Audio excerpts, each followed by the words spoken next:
Hello parents, कैसे हो सब? बढ़िया। यार अपन नया चैप्टर स्टार्ट कर रहे हैं इकोलॉजी के अंदर। अपन एक चैप्टर ऑलरेडी कर चुके हैं, बायोडाइवर्सिटी एंड कंजर्वेशन, जैव विविधता एवं संरक्षण वाला जो चैप्टर है वो अपन कर चुके हैं। आज अपन इकोलॉजी के अंदर ही पढ़ेंगे कौन सा चैप्टर? ऑर्गेनिज्म एंड पॉपुलेशन, जीव और समष्टियां। ये चैप्टर अपन पढ़ने वाले हैं लगभग 3 लेक्चर या फिर 2 लेक्चर, मतलब एक लेक्चर तो ये, इसके बाद में एक लेक्चर और एक छोटा सा लेक्चर और होगा और ये चैप्टर खत्म हो जाएगा। थोड़ा सा लेंदी चैप्टर इसलिए ना, लेंदी इसलिए बोल रहा हूँ क्योंकि पुरानी एनसीईआरटी में बात करें तो उसके अकॉर्डिंग तो लेंदी थोड़ा सा मतलब बड़ा पड़ जाता है। बाकी जो नई वाली एनसीईआरटी है उसके अंदर तो बहुत सारी चीजें जो है वो इस चैप्टर की काट दी गई हैं। तो अपन कौन सी वाली? पुरानी वाली के अकॉर्डिंग पढ़ रहे हैं जी, क्योंकि नई वाली के अकॉर्डिंग बहुत सारी चीजें काट दी गई हैं। उस वजह से जो कनेक्शन है, कनेक्टिविटी है, वो नहीं बन पाएगी। जब चैप्टर पढ़ ही रहे हैं तो क्या क्यों नहीं पूरा पढ़ लें, क्योंकि अभी तक अपने पास क्लेरिफिकेशन नहीं है कि भैया पुरानी एनसीईआरटी से आएगा कि नई एनसीईआरटी से आएगा। तो जो चैप्टर अपन उठा रहे हैं वो तो कम से कम पूरा पढ़ें। तो इसलिए चैप्टर को पुरानी एनसीईआरटी के अकॉर्डिंग पढ़ा जाएगा। उसके अलावा क्लास थोड़ी सी लेट हो रही है, रीजन ऐप पर जो है वो ऐप आ गया तो उस पर क्या चीज़ें जो है अपडेट कर रहा हूँ, तो उस चक्कर में थोड़ा सा लेट हो गया। बाकी क्लास आपकी हो रही है और ऐप आप लोग डाउनलोड कर भी लो तो अभी उसमें कोई ट्रांजेक्शन मत कर लेना। कोई जो बैच जो उसमें डले हुए हैं उनमें से कोई भी बैच अभी बाई मत कर लेना, ठीक है? वो अभी टेस्टिंग के लिए डाले जा रहे हैं ना, धीरे धीरे चीज़ें जो है वो सारी डाल दी जाएंगी। टेस्ट इस बार 3 सितंबर को जो टेस्ट होगा वो उसी पर होगा, तो वो सारी चीज़ें हो जाएंगी। जब हो जाएंगी तो मैं आपको सही से बता दूंगा। अभी आप डाउनलोड कर भी लो ना तो उसमें कोई ट्रांजेक्शन मत कर देना ना। तो उसमें कुछ बैच की 1 रुपये प्राइस है, कुछ की ऐसे मतलब ऐसे ही टेस्टिंग के लिए वो प्राइस वगैरह डाल रखी है ना, तो अभी मत कर लेना, कोई भी ट्रांजेक्शन मत करना, पहले ही बोल रहा हूँ। हाँ, उसके अलावा टेस्ट की तैयारी भैया रखना। अब आपके लोगों की ये दिमाग में डाउट आ रहा था कि भैया 2-3 चैप्टर हुए नहीं तो वो क्या नहीं आएंगे? भाई एक सिर्फ 6वां चैप्टर जो है वो नहीं आएगा टेस्ट के अंदर, बाकी सब कुछ आएगा, है ना। ये जो चैप्टर जो है उनकी एनसीईआरटी आप रीड जरूर से करोगे, मैं करवा दूंगा।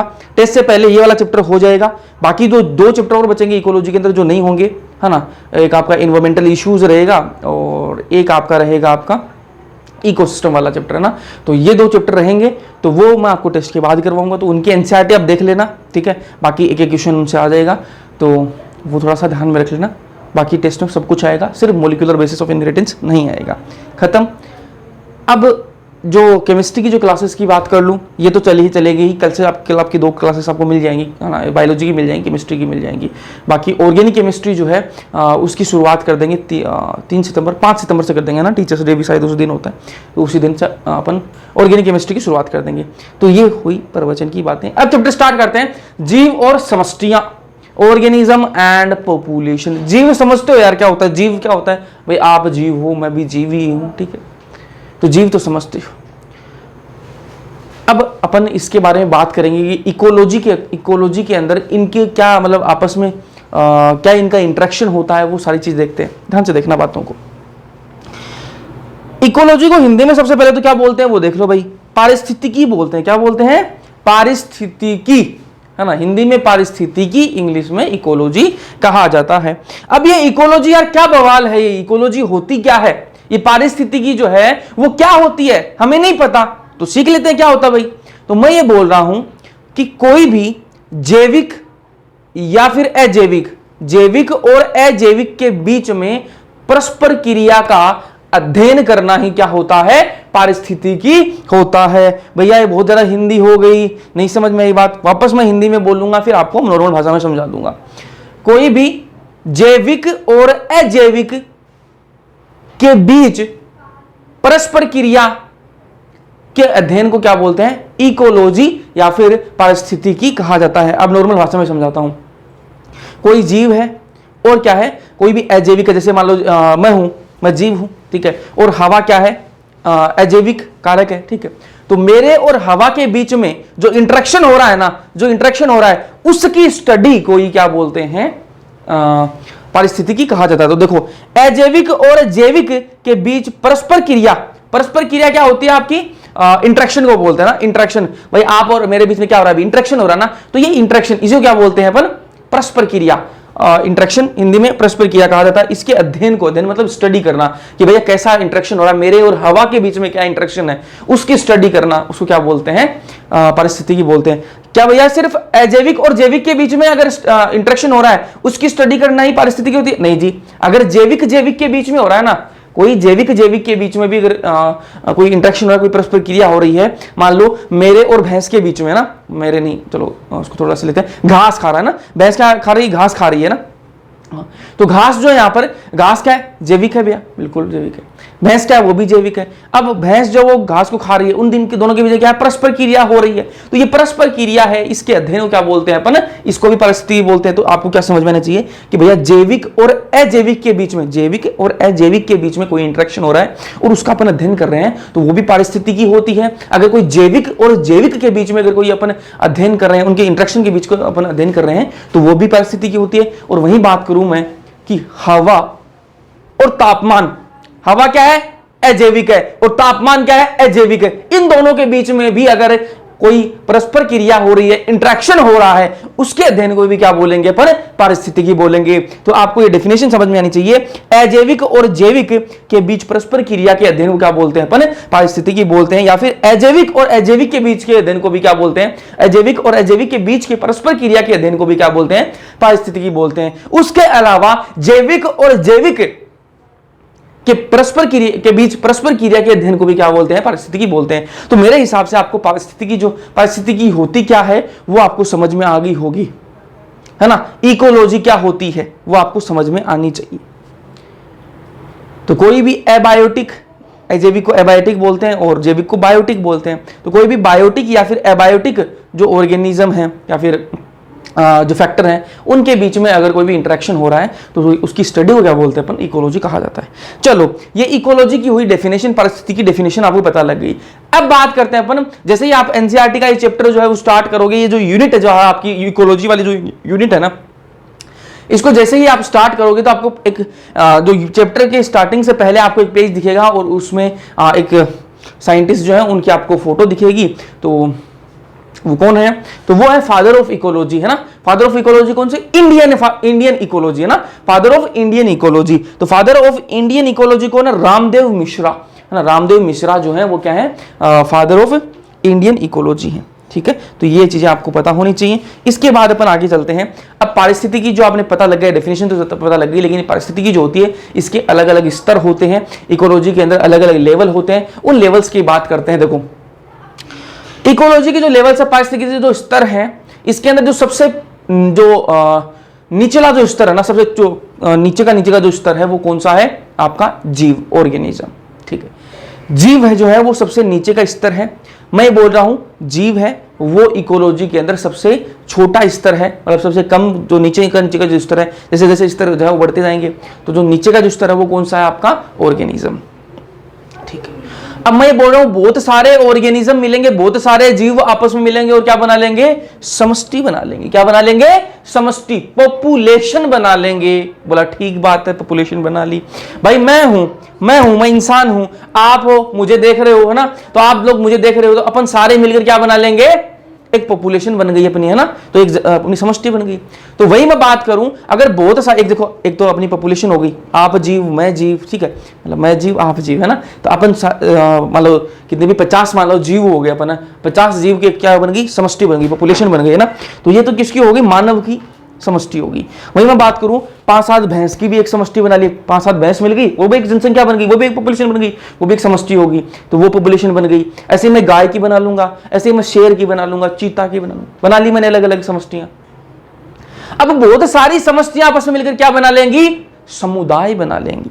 क्या बना लेंगी, समुदाय। ध्यान से सुनो बातों को, मैं क्या बोलना चाह रहा हूं कि बहुत सारे जीव आपस में मिलकर क्या बनाते हैं, एक समष्टि बनाते हैं, और बहुत सारी समष्टियां आपस में मिलकर क्या बनाती हैं, एक समुदाय बनाती हैं। अरे समझ में आई या नहीं आई ये बात, हाँ समझ में आई या नहीं आई। मैं ये बोलना चाह रहा हूं कि बहुत सारे जीव जो हैं, एक जीव, मैं जीव हूं यार, भैंस एक जीव है, गाय एक जीव है, कुत्ता एक जीव है ना, बिल्ली एक जीव है।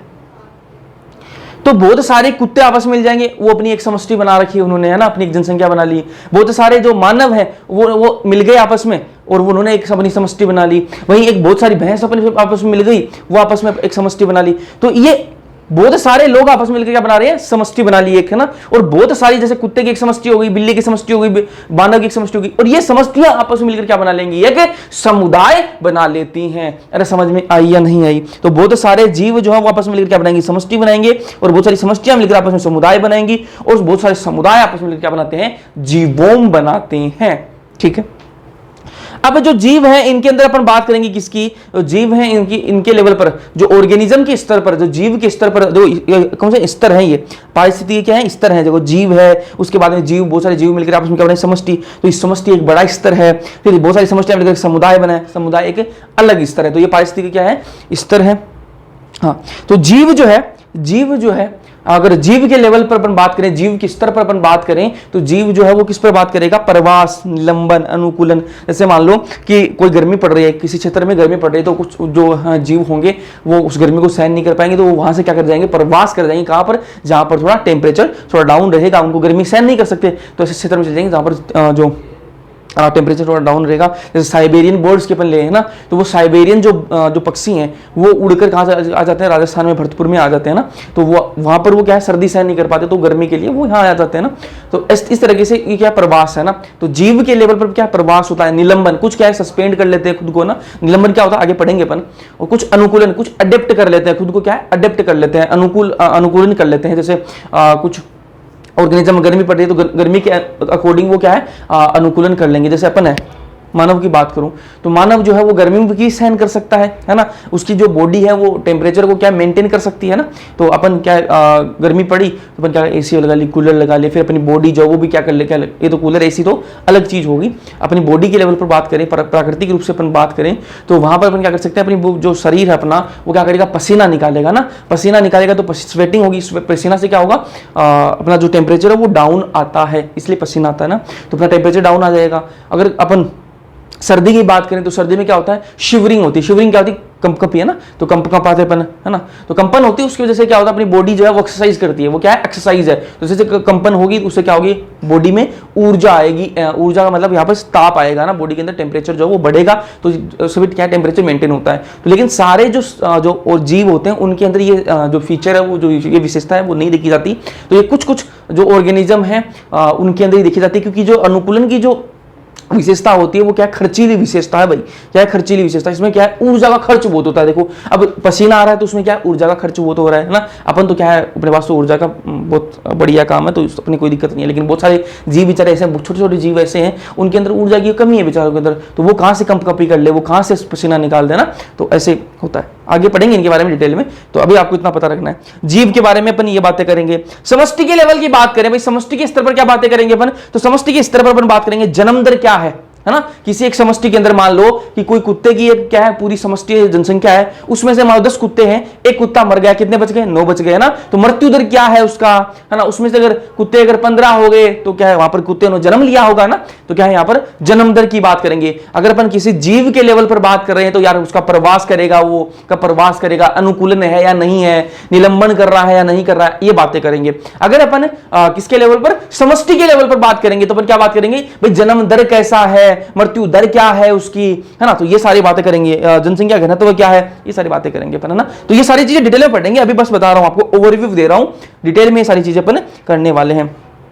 उसके बाद अगर समुदाय के स्तर की अपन बात करें, समुदाय क्या होता है, बहुत सारी समस्याएं मिलकर एक समुदाय बनाएंगी। समुदाय के स्तर पर जो है, कम्युनिटी के जो स्तर पर है, क्या क्या पढ़ेंगे अपन, तो वो खाद्य श्रृंखला, फूड चेन, फूड वेब, है ना। फूड वेब को तो ज्यादा नहीं पढ़ेंगे अपन, लेकिन जो खाद्य श्रृंखला है, फूड वेब क्या, खाद्य जैसे खाद्य श्रृंखला होती है, फूड चेन, तो खाद्य श्रृंखला, बहुत सारी खाद्य श्रृंखला मिलकर क्या बनाते हैं, फूड वेब बनाते हैं ना।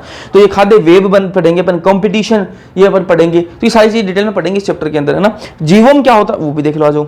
जीवोम एक बहुत बड़ा क्षेत्र होता है ना। जीवोम क्या बड़ा क्षेत्र है। अब ये आपके एनसीईआरटी में क्या है, ग्राफ टाइप दे रखा है, इसको आप थोड़ा सा ध्यान में रखना यार बात को, है ना। इसमें से क्वेश्चन कैसे पूछ सकता है वो देखना। इस साइड में क्या दिखा रहा है, टेम्परेचर को दिखा रहा है, तापमान क्या रहेगा ना। इस साइड में क्या दिखा रहा है, आपकी वर्षा कितनी हो रही है ना, वो दिखा रहा है। तो नीचे वाली साइड में इधर जाएंगे तो वर्षा जो है, वर्षा का जो स्तर है वो बढ़ता जा रहा है, इधर जाएंगे तो टेम्परेचर का स्तर जो है वो बढ़ता जा रहा है, तापमान जो है वो बढ़ता जा रहा है। अब यहाँ पर कुछ क्षेत्र दिखा रखे हैं इसमें, यहाँ पर क्या डेजर्ट दिखा रखा है, रेगिस्तान, यहाँ ग्रासलैंड है, यहाँ ट्रॉपिकल फॉरेस्ट है, ठीक है, उष्णकटिबंधीय क्षेत्र है ना, और टेम्परेट फॉरेस्ट है, यहाँ पर कोनिफेरस फॉरेस्ट है, यहाँ पर आर्कटिक और अल्पाइन टुंड्रा है। अब अपन इसमें देखते हैं काम की बातें अपने लिए क्या है। डेजर्ट जो है ना, डेजर्ट जो है मतलब आपका जो रेगिस्तान है, उसमें देखो आप, उसमें देखो यहां पर देखो, इसमें बारिश जो है वो सबसे कम है ना, इस जगह पर बारिश सबसे कम है। भाई इधर जाएंगे तो बारिश बढ़ती जा रही है ना, अपन इधर जाएंगे तब बारिश बढ़ती जा रही है, इधर क्या टेम्परेचर बढ़ता जा रहा है। तो आप एक चीज नोटिस करो, रेगिस्तान जो है वो इतनी दूर में तो है, रेगिस्तान तो बेचारा इतनी सी दूर में है, इतनी सी दूर में होने का मतलब क्या है, यहां पर तो बारिश सबसे कम होगी, इस जगह पर तो बारिश सबसे कम है, और यहां पर तापमान सबसे अधिक है, तापमान तो अधिक है और बारिश सबसे कम है। तो डेजर्ट में आप सबको पता है, रेगिस्तान में बारिश कहां होती है ना, बारिश बहुत कम होती है और ऊपर से तापमान बहुत अधिक होता है। उसके अलावा देखो ग्रासलैंड जो है ना, उसमें भी तापमान तो ज्यादा है, लेकिन देखो ये थोड़ा सा आगे आ गया, रेगिस्तान से आगे आ गया, मतलब यहां पर क्या है, बारिश का लेवल जो है वो बढ़ चुका है, वर्षा का लेवल बढ़ चुका है। उससे अपन थोड़ा और आगे चलें तो टेम्परेट फॉरेस्ट, यहां पर ये टेम्परेट फॉरेस्ट है। तो टेम्परेट जो फॉरेस्ट है उसके अंदर देखो, टेम्परेट फॉरेस्ट के अंदर तापमान तो है ही है, उसके अलावा यहां पर बारिश भी बहुत अधिक होती है ना, बारिश अधिक होती है ना। उसके अलावा अपन आगे चलते हैं ट्रॉपिकल फॉरेस्ट के अंदर। तो ट्रॉपिकल फॉरेस्ट के अंदर देखो, इसमें क्या है, बारिश बहुत ही ज्यादा अधिक होती है। तो सबसे अधिक बारिश किसके अंदर होती है, आपको पूछ ले कि सबसे ज्यादा वर्षा किसके अंदर होती है, तो आप क्या बताओगे, ट्रॉपिकल फॉरेस्ट के अंदर वर्षा सबसे अधिक देखी जाती है, ठीक है। उसके अलावा जो कोनीफेरस फॉरेस्ट है, इनके अंदर भी देखो, इनके अंदर टेम्परेचर सब कम होता है। कोनीफेरस जो फॉरेस्ट है इनमें टेम्परेचर देखो, यहाँ पर एक चीज नोटिस करना आप कि आपके जो ट्रॉपिकल फॉरेस्ट है इनमें बारिश तो ज्यादा होती है, लेकिन इनका तापमान भी अधिक होता है, गर्मी बढ़िया पड़ती है वहां पर। लेकिन वहां यहाँ देखो, इसमें कोनीफेरस फॉरेस्ट में देखो आप, इसमें देखो बारिश जो है यहाँ पर अधिक है, लेकिन इनका टेम्परेचर डाउन है। फर्क देखो इनमें। आपको ये पूछे कि वर्षा अधिक और तापमान कम, ऐसा क्षेत्र कौन सा है, तो बोल देना कोनीफेरस फॉरेस्ट, ठीक है। वहीं मैं बात करूं कि तापमान अधिक और वर्षा अधिक, तो ऐसा क्षेत्र कौन सा आपका, ट्रॉपिकल फॉरेस्ट। अब आर्कटिक और अल्पाइन टुंड्रा है, यहां पर तो आपको पता है बारिश भी कम होती है और टेम्परेचर भी बहुत कम होता है। चलो आगे चलते हैं अपन, अब बात करेंगे ऑर्गेनिज्म लेवल इकोलॉजी की। कौन से बात करें, इसी की बात करें। तो अपन ने पढ़े ना जीव के स्तर पर, जो पारिस्थितिकी है ना, पारिस्थितिकी अपन स्तर पढ़े थे अपन ने, तो पहले अपन बात करेंगे जीव के स्तर पर है ना। तो पहले जीव के स्तर की पढ़ेंगे, फिर अपन पढ़ेंगे समष्टि के लेवल की है ना। तो ये बातें अपन धीरे धीरे पढ़ने वाले हैं इस चैप्टर के अंदर। तो ऑर्गेनिज्म लेवल इकोलॉजी की बात करेंगे। हाँ, ध्यान से देखना बातों को।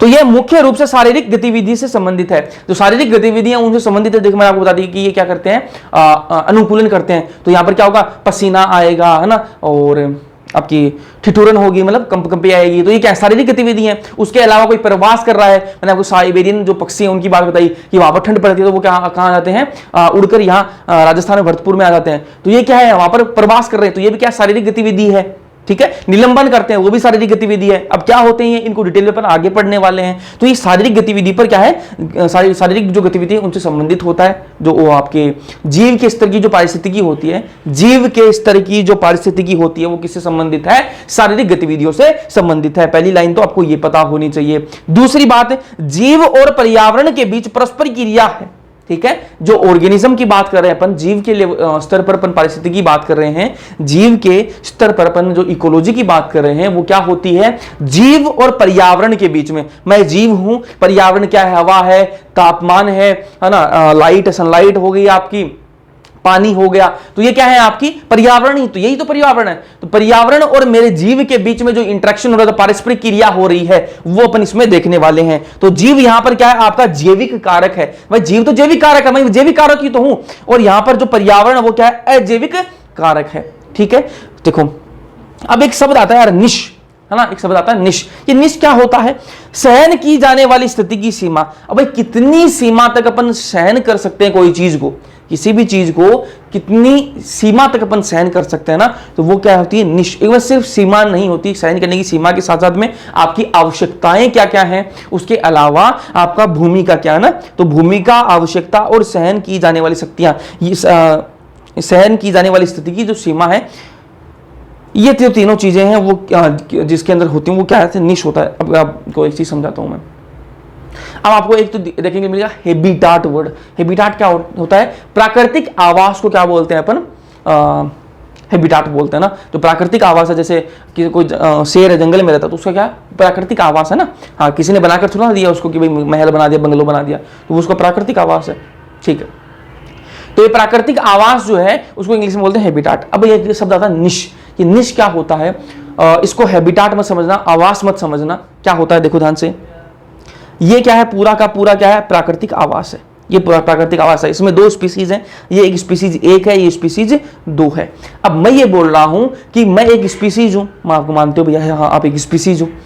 अब मैं ये बोल रहा हूं कि मेरी जो सहन करने की जो स्थिति है ना, उसकी एक कोई सीमा होगी। बिल्कुल भैया, आपकी एक सीमा होगी कि भाई इतनी स्थिति तक आप सहन कर सकते हो, उसके बाद आप सहन नहीं कर पाओगे, तो एक सीमा होगी आपकी।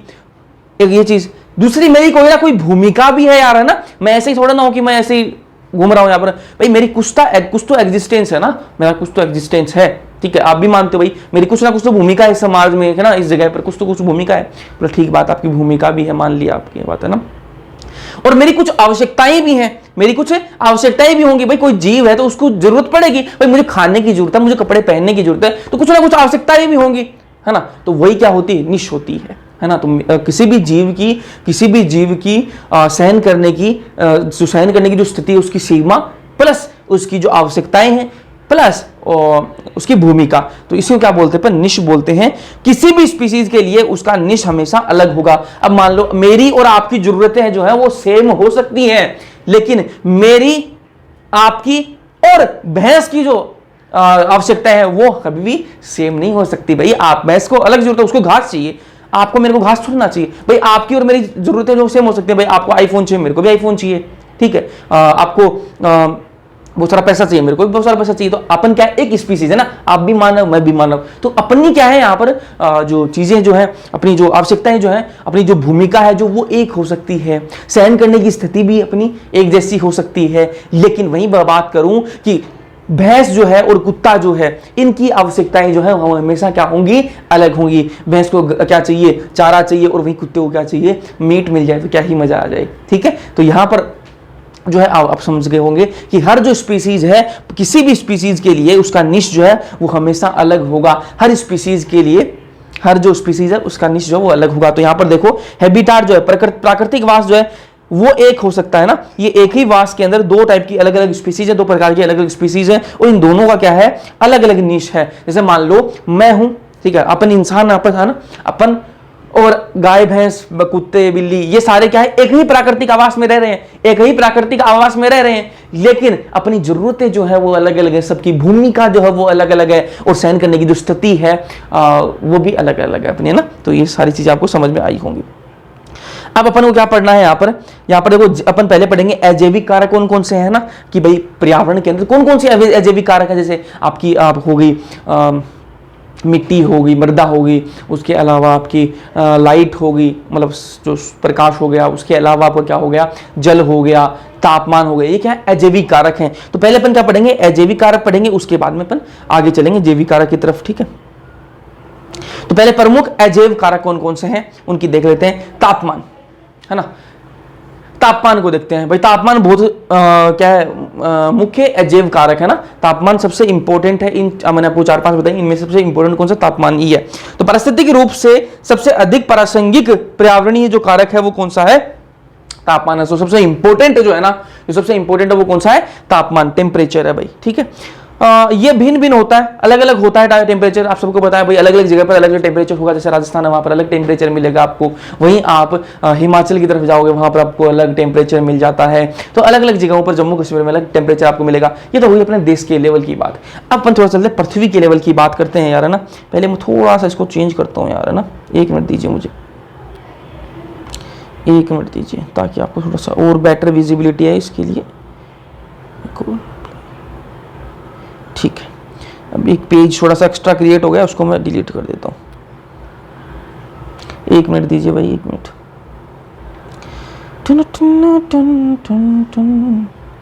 दिल चोरी साडा हो गया वे, की करिए। हाँ, अब हम बात करते हैं पृथ्वी की बात करते हैं ना। ये तो हो गई अब देश के लेवल की बातें। अब थोड़ी सी पृथ्वी के लेवल की बातें करते हैं। मैं ये बोल रहा हूँ कि ये अपन पहले भी बात कर चुके हैं इस बारे में। ये क्या है आपका इक्वेटर है, ये क्या है आपका इक्वेटर, इक्वेटर भूमध्य रेखा बोल दो ना, क्या बोल दो इसको, भूमध्य रेखा, ये क्या आपका इक्वेटर। अब मैं इस इक्वेटर से इधर की तरफ जाऊंगा, किधर की तरफ, ऊपर की तरफ, मान लो मैं जाऊंगा इक्वेटर से इस साइड में जाऊंगा या फिर इस साइड में आऊंगा, तो मैं किस तरफ जा रहा हूं, एक भूमध्य रेखा ये है, इस रेखा से मैं जैसे ऊपर की तरफ जाऊंगा तो यहां पर क्या है आपका पोल है, ध्रुव है ना, पोल है। और आपको पता है कि पोल पर क्या होती है, बहुत कड़ाकेदार वाली ठंड होती है। जैसे जैसे मैं ऊपर जाऊंगा टेम्परेचर क्या होता जाएगा, अलग अलग होता जाएगा, है ना। तो टेम्परेचर जो है वो हर जगह पर भिन्न भिन्न होता है ना। वो मैंने आपको बता दिया कि जो आपका तापमान है वो भिन्न भिन्न होता है। ये भूमध्य रेखा से ध्रुव तक क्या है, घटता जाता है। जैसे अपन भूमध्य रेखा से इक्वेटर से जब अपन ऊपर की तरफ, ध्रुव की तरफ जाएंगे, पोल की तरफ जाएंगे, तो वहां पर क्या टेम्परेचर जो है वो कम होता जाएगा, मतलब भिन्न आएगा, घटता जाएगा। और अपन बात करें जैसे अपन हाइट, अपन जमीन पर है, अपन जैसे ही ऊपर पहाड़ों पर जाएंगे ना, पहाड़ों पर जाएंगे तो टेम्परेचर क्या है, डाउन आता जाता है। तो जब अपन हाइट पर जाएंगे तो भी टेम्परेचर डाउन आना है, और अपन कहां जाएंगे, ध्रुव की तरफ जाएंगे भूमध्य रेखा से, तो भी टेम्परेचर क्या आएगा, डाउन आएगा। तापमान के प्रभाव क्या क्या है वो देख लेते हैं ना। अब ये तो आपको नॉर्मल बातें समझ में आ गई होंगी। तापमान के प्रभाव देखो, एंजाइम की बलगति को प्रभावित करता है भाई, है ना। अपन जानवरों की बात करें तो जानवरों के अंदर जो एंजाइम की जो बलगति है उसको क्या है, ये प्रभावित करता है। अपने अंदर एंजाइम काम करते हैं भाई, है ना, बहुत सारे एंजाइम काम कर रहे हैं। तो तापमान जो है वो ऊपर नीचे होगा तो जो एंजाइम है उनकी जो बलगति है वो क्या होगी, प्रभावित होगी इससे। गर्म झरने और गहरे सागर में कितने 100 डिग्री सेल्सियस तक टेम्परेचर आपको देखने के लिए मिलता है। कहां पर, गर्म झरने जो होते हैं और आपके जो गहरे सागर है ना, उनके अंदर आपको 100 डिग्री सेल्सियस टेम्परेचर आपको देखने के लिए मिलता है। अब बात करें पौधों और जानवरों का वितरण, तो पौधों और जानवरों का वितरण का मतलब क्या है कि कौन सी जगह पर कौन सा पौधा होगा, कौन सी जगह पर कौन सा जानवर रहेगा, इसका डिसीजन भी कौन करता है, आपका तापमान करता है। देखो तापमान बहुत इंपॉर्टेंट है यार, कि कौन सी जगह पर कौन सा जीव रहेगा और कौन सी जगह पर कौन सा पौधा रहेगा, ये चीज भी कौन डिसाइड करता है, आपका तापमान डिसाइड करता है। कैसे करता है भैया, अब मैं बोल लूं आपको कि एक यार स्नो लेपर्ड है, स्नो लेपर्ड आपका हिम तेंदुआ है ना। तो जो हिम तेंदुआ है वो कहां नहीं पाया जाता, आपका केरल में नहीं पाया जाता। क्यों, क्योंकि उसको यार अलग वातावरण चाहिए, वैसा केरल में नहीं है। और मैं आपको एग्जांपल दूं तो आपका जो आम का पेड़ है ना वो कनाडा में नहीं पाया जाता, अरे कनाडा है ना, वहां नहीं पाया जाता, आम का पेड़ नहीं पाया जाता। क्यों, ठंड बहुत ज्यादा पड़ती है ना वहां पर, तो आम का पेड़ वहां नहीं लगता ना। तो जो तापमान है वो डिसाइड करता है। अब कुछ जीव ऐसे हैं जो आपको बहुत सर्दी में मिलेंगे और कुछ जीव ऐसे हैं जो आपको बहुत गर्मी में मिलेंगे, है ना। तो ये जो है वो तापमान जो वो डिसाइड करता है भाई कौन सा जीव जो है वो कहां पर रहेगा। अब कुछ पेड़ ऐसे हैं जो आपको सिर्फ रेगिस्तान में मिलेंगे और कुछ पेड़ ऐसे हैं जो आपको बहुत ज्यादा बारिश होती है वहां पर आपको देखने के लिए मिलेंगे। तो ये डिसाइड कौन करता है, तापमान जो है उसकी वजह से भी ये डिसीजन होता है कि भैया आपके जो कौन सा जीव कहां पर रहेगा, उसका वितरण, मतलब भाई अपन कौन से जीव का वितरण कहां करना है ना। बहुत सारे अब अपने जो नेचर है उसके पास में बहुत सारे जीव है, बहुत सारे जीव है। अब नेचर डिसाइड करेगा, नेचर के अंदर को ना तापमान है ना, तापमान की पढ़ रहे हैं तो तापमान डिसाइड करेगा, हाँ भैया ये वाला जीव जो है इसको यहां डाल दो, ये यहां बढ़िया जिएगा, ये वाला जो पौधा इसको यहां डाल दो, ये यहां बढ़िया जिएगा, है ना। तो ये सारी चीजें। तो केरल में हिम तेंदुआ जो है वो नहीं पाया जाता, ठीक है, क्योंकि वातावरण अलग है। टूना मछली जो है वो ट्रॉपिकल महासागर है, जो उष्ण कटिबंधीय जो महासागर है उनके परे नहीं पाए जाते, मतलब वहीं पाई जाएंगी। कहां पर, ट्रॉपिकल जो महासागर है, जो उष्ण कटिबंधीय जो महासागर है वहीं पर ये आपकी जो टूना मछली वो वहीं पाई जाती है, उसके अलावा नहीं पाई जाती। कनाडा में जो आम का पेड़ है वो नहीं पाया जाता, तो ये आपको बातें ध्यान में रखनी है। अब एक होता है यूरीथर्मल, एक होता है यूरीथर्मल, इसको बोलते हैं पृथुतापी, है ना, पृथुतापी, और एक होता है तनुतापी। यूरीथर्मल को हिंदी में लिख लेना पृथुतापी, है ना। अब मैं उम्मीद करता हूं कि आप नोट्स भी बना रहे होंगे, है ना, नोट्स बना लेना। और यूरीथर्मल, पृथुतापी, तो पृथुतापी जो है ये क्या होता है, देखो ध्यान से देखो, तापमान का व्यापक प्रास सहन कर सकते हैं ऐसे जीव जो तापमान का व्यापक प्रास जो है उसको सहन कर सकते हैं। भैया बहुत ज्यादा हिंदी होगी, नहीं समझ में आई बात है ना, नहीं समझ में आई, तो मैं बोल रहा हूं यूरीथर्मल जो है पृथुतापी उनको बोलते हैं जो तापमान का व्यापक प्रास का मतलब है कि बहुत ज्यादा टेम्परेचर जो है उसके रेंज को, बहुत ज्यादा टेम्परेचर की रेंज को सहन कर सकते हैं। भैया थोड़ा सा एग्जांपल देके बताओ, तो मैं वो ये बोल रहा हूं तनुतापी बोल रहा हूं, पृथुतापी या फिर यूरीथर्मल उनको बोलेंगे जो जीव, कोई एक ऐसा जीव है जो 40 डिग्री टेम्परेचर भी रह सकता है और वही वो जीव 15-10 डिग्री टेम्परेचर भी रह सकता है। तो 10 डिग्री और 40 डिग्री में कितना अंतर आ गया यार, बहुत ज्यादा अंतर आ गया। तो बहुत ज्यादा अंतर आ गया, तो ऐसे जीव जो बहुत ज्यादा व्यापक प्रास है ना, यही क्या है, व्यापक है प्रास, वाइड रेंज है ना। तो वाइड रेंज में क्या है, वाइड रेंज होगी ना,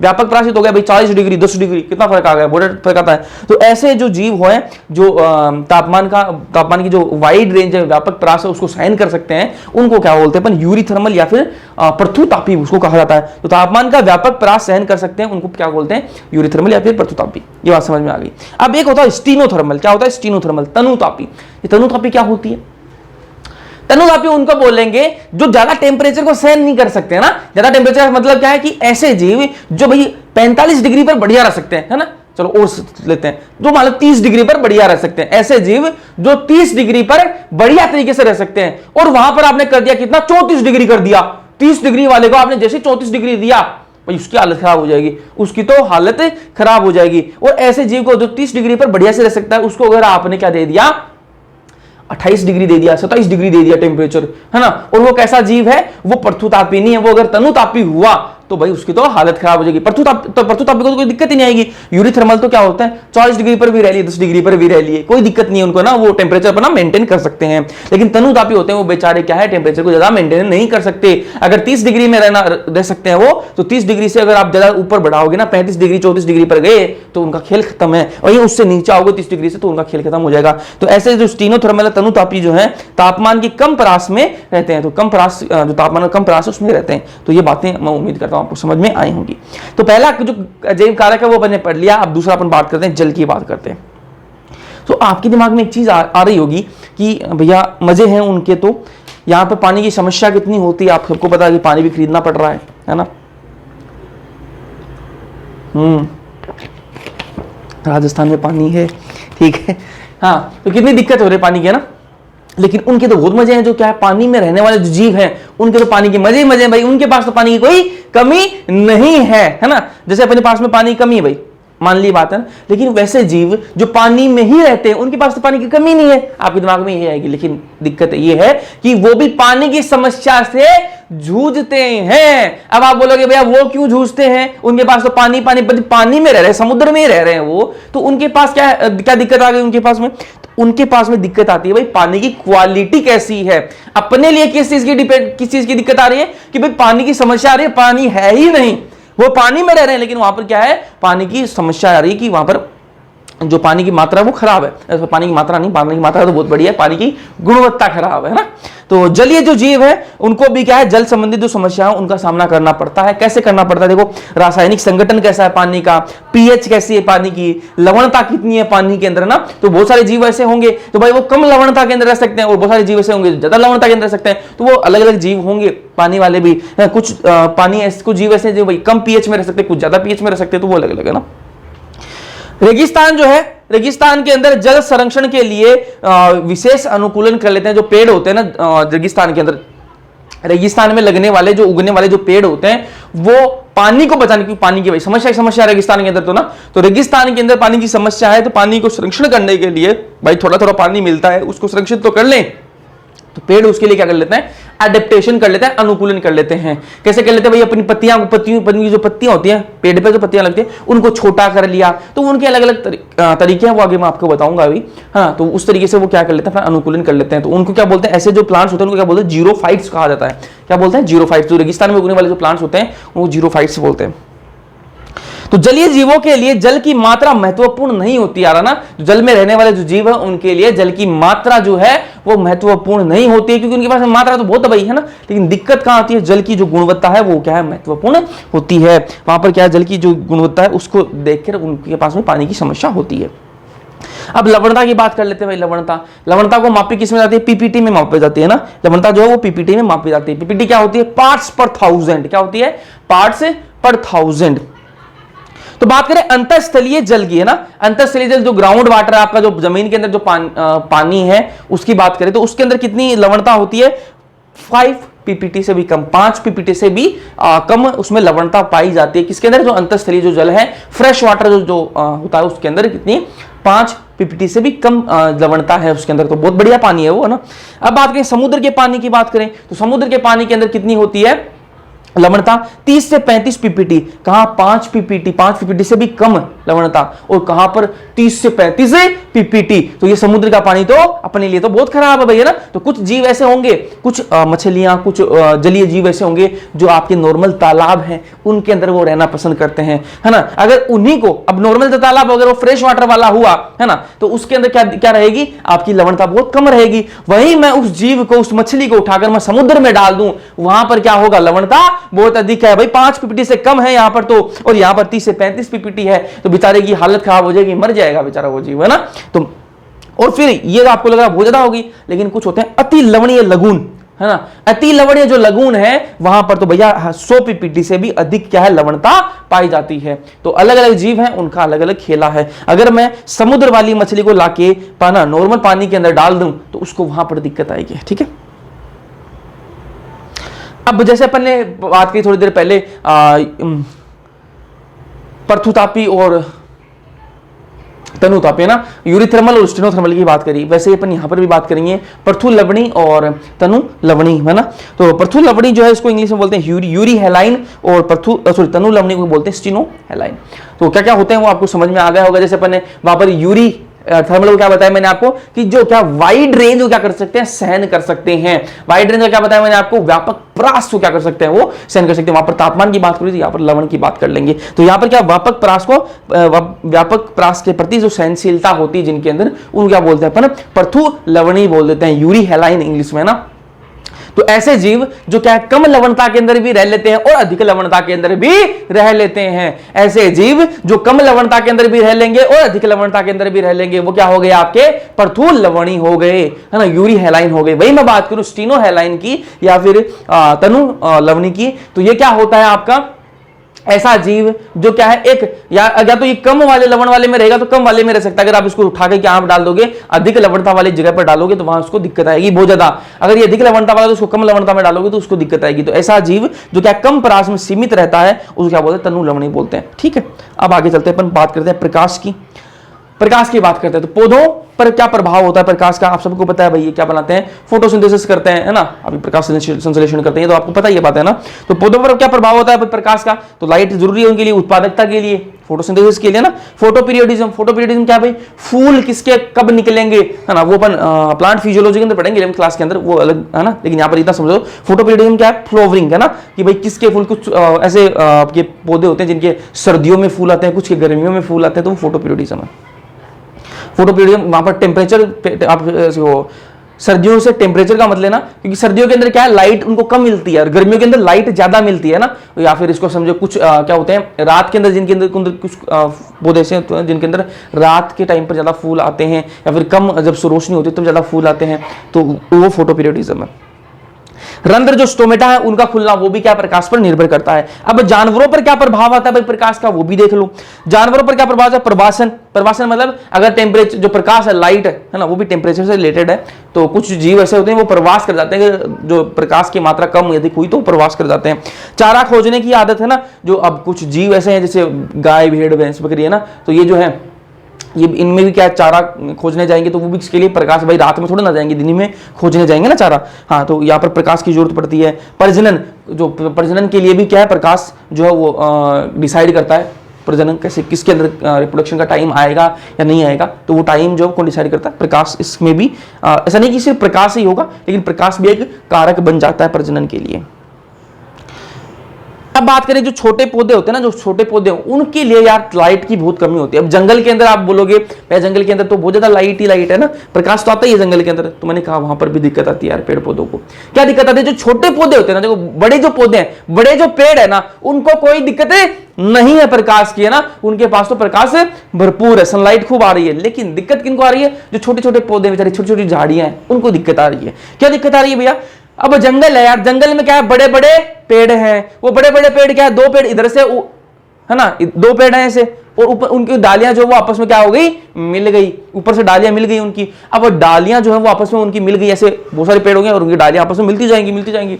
और नीचे बेचारे जो छोटे छोटे जो पौधे हैं उनको क्या रहेगी, छाया रहेगी, उन तक प्रकाश पहुंच ही नहीं पाएगा। ऊपर वाले उनकी छाया कर दिया ना, आपस में डालियां मिल गई और छाया हो गई, नीचे जो है उनके पास में प्रकाश पहुंच नहीं पा रहा। तो वो क्या है, हल्के प्रकाश में जो छोटे पौधे, जो शाख झाड़ियां, हल्के प्रकाश में संश्लेषण करने के लिए क्या हो जाते हैं, अनुकूलित हो जाते हैं कि भाई लाइट कम आ रही तो कम लाइट में काम चला लेंगे, है ना। तो लंबे पेड़ों पेड़ों की छाया रहती है इन पर, इसलिए क्या है ये कम प्रकाश में भी अपना संश्लेषण जो कर लेते हैं, प्रकाश संश्लेषण जो है वो कर लेते हैं।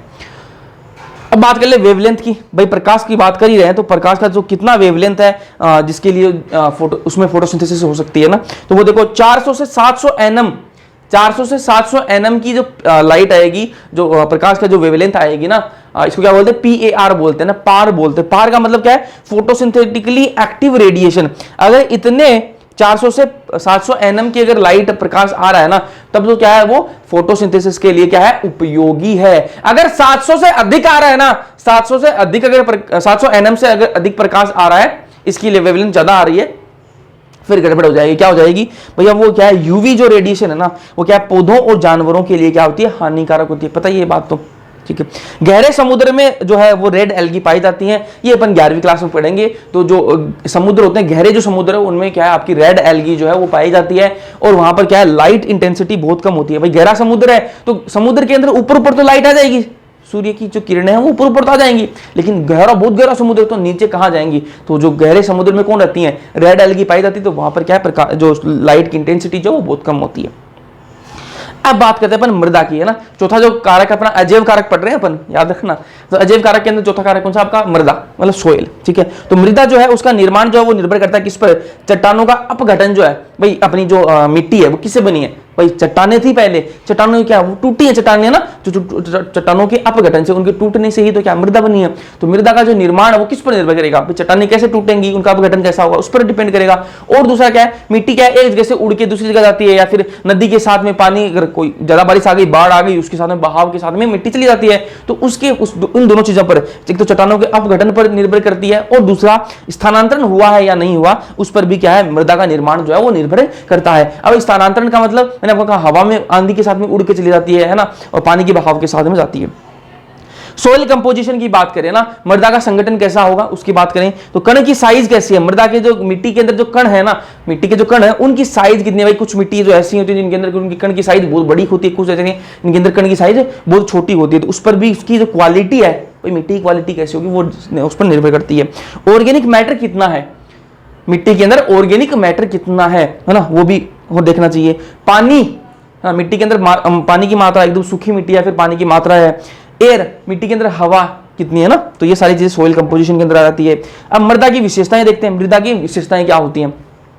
तो मृदा की विशेषताएं पहले क्या, परकोलेशन। परकोलेशन को हिंदी में बोलते हैं अंतः सवर्ण, ठीक है। तो ये परकोलेशन क्या होता है, तो मैं ये बोल रहा हूं परकोलेशन, मान लो कि एक मिट्टी ऐसे दो अपन ने मिट्टी के सैंपल लिए, और दोनों मिट्टी के सैंपल लिए अपन ने, और हमने आपको बता दें कि जो सारी विशेषताएं हैं किस पर निर्भर करेंगी, मिट्टी के जो कण की साइज कैसी है यार, कण की साइज कैसी है, उसके अंदर ऑर्गेनिक मैटर कितना है ना, उसके अंदर खुद के अंदर पानी की मात्रा कितनी है, वो सारी चीजें उस पर डिपेंड करती है।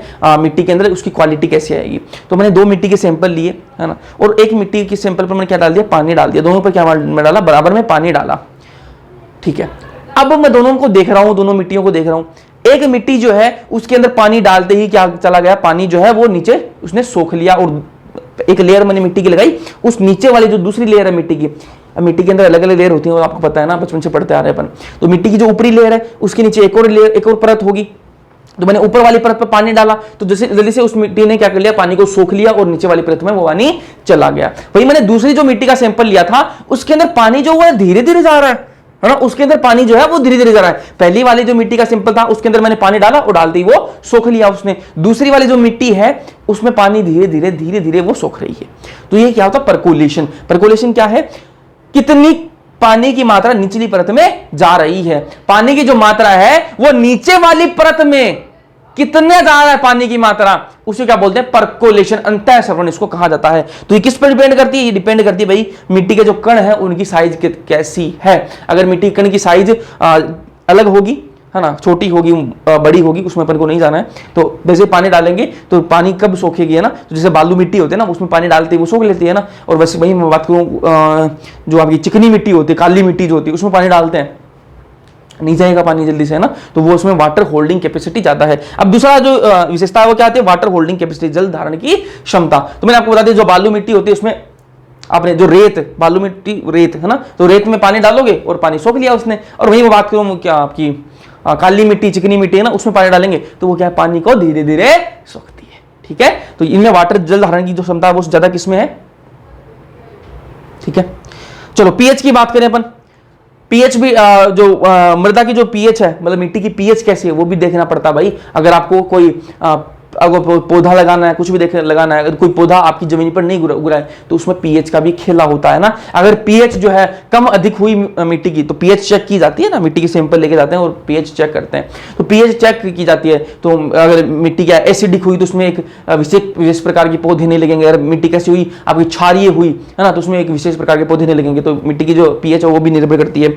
मिनरल कितने यार, मृदा के अंदर मिनरल्स कितने हैं, है ना, वो भी देखी जाती है। तो ये सारी विशेषताएं वनस्पतियों का प्रकार जो है वो तय करती हैं। ये सारी जो विशेषताएं है ना वो वनस्पतियों के प्रकार, उनके वहां पर कैसे पेड़ लगेंगे, कैसे पौधे लगेंगे, उस पर उसको निर्धारित करती हैं। भाई अब मैं आपको एक चीज बताऊं, ये मैंने आपको मृदा की विशेषता बताई, मिट्टी की विशेषताएं क्या है, ये वाली विशेषताएं मिट्टी की विशेषताएं हैं। ठीक है भैया, हमें पता लग गया कि मिट्टी की विशेषताएं क्या है। परकुलेशन क्या होता है, पानी की जल्दी से अंदर चला जाएगा।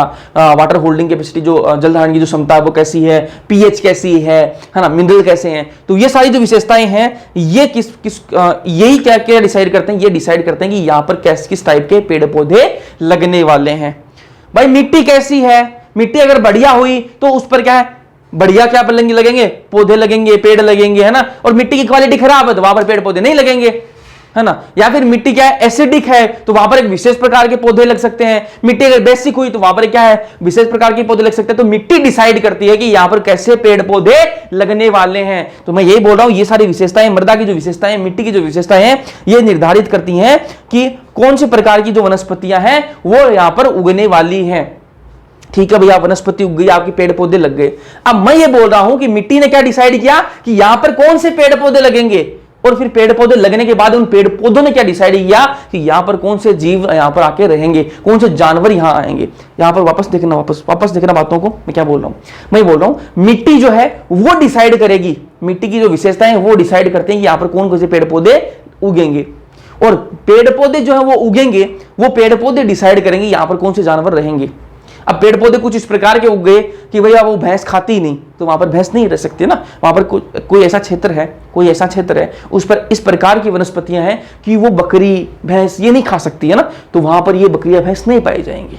ठीक है, तो जो पेड़ पौधे हैं वो डिसाइड करेंगे यहाँ पर किस प्रकार के जानवर रह सकते हैं। ठीक है, तो वनस्पतियां जो है वो जानवरों का प्रकार तय करती हैं। जो ये मिट्टी की विशेषताएं हैं, ये विशेषताएं वनस्पतियों का प्रकार तय करती हैं, और वनस्पतियां जो है वो जानवरों का प्रकार तय करती हैं।